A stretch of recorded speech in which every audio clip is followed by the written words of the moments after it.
Elon Musk in the Oval Office today with President Trump by his side, defending his access to at least 15 government agencies and counting.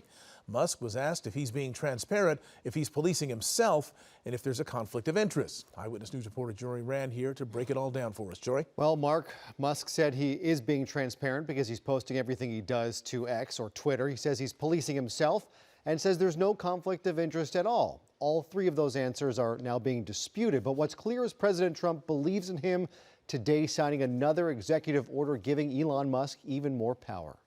It's not like I think I can get away with something. Tonight, standing next to the president at the Resolute desk, the world's richest man holding court in the Oval Office. We have this unelected, fourth unconstitutional branch of government, which is the bureaucracy, which has, in a lot of ways, currently more power than any elected representative. Elon Musk, with his son X at his side or on his shoulders, spoke with gathered media for nearly half an hour, answering questions about his Department of Government efficiency. The people voted for major government reform. And a lot of times that, people that don't get what they voted for.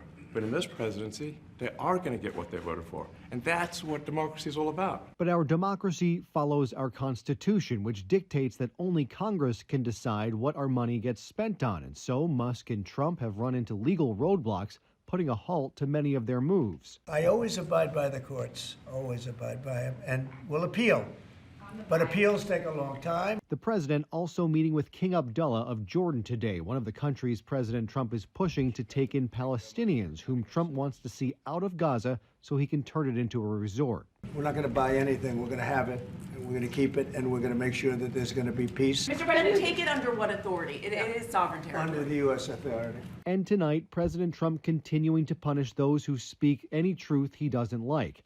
The Inspector General of USAID was fired today, one day after issuing a report critical of Trump's dismantling of the aid group and freeze on handing out humanitarian aid.